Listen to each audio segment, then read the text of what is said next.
Hi Prince आपण मैंने समस्ते निश्चित भाव में सुभद्रा योजना को नहीं निश्चित भाव में जानी सुभद्रा योजना को नहीं आसी बड़ खबर एवं पुणी द्वितीय किस्ती टंका मिलवाई जहाँकि फाइनाल तारीख घोषणा करा से पुणी क्यों महिला मान को मिल जदि आपण मैंने पूर्व एप्लाय करते सेप्टेम्बर 7 तारीख पूर्व तो से मिल कि ना जो मान को मिलनी ताले से माने कौन करेंगे जदि आपणकर पेंडिंग देखी ताले से महिला माने कौन करेंगे यही वीडियो रे आपण मान को संपूर्ण डिटेल्स आपण मान को कहवाई जाऊँगी। चैनल को नवा कर चैनल सब्सक्राइब कर रखु पाखर बेल आइकन से ऑल बटन प्रेस करूँ।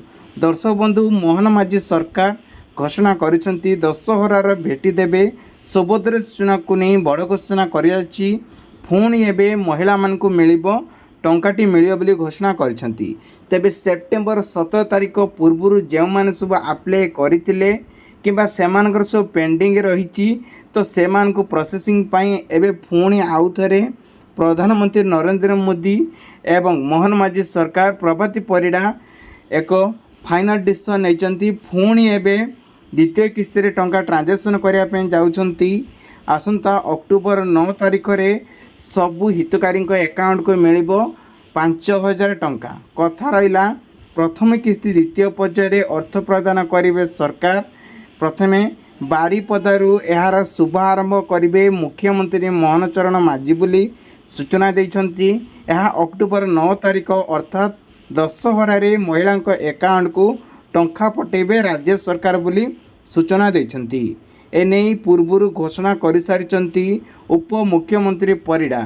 तेबे कही रखुची दर्शक बंधु 4 लाख हितकारी अकाउंट को टंका दियो बोली सूचना करछंती। तेबे अक्टोबर 7 जाए पंजीकरण करथिले मिलिबो टंका बोली कि फाइनल अपडेट दे देछि। तेबे कथा रहिला जो मानकर सब प्रोसेसिंग रही किंबा पेंडिंग रही तो से मानकू एकाकालीन एवं टंका आसिकी पहुँचब आपण बैंक अकाउंट रे किंतु आपण बैंक रे जाइकी आपण माने आधार लिंक करने पड़ो। तेबे ये थिला आपण गोटे छोट अपडेट। आशा करुँचे भिडियोटी आपको बहुत सारा हेल्प नहीं दियो। वीडियो भले वीडियो लाइक करेंगे आपण सांग शेयर।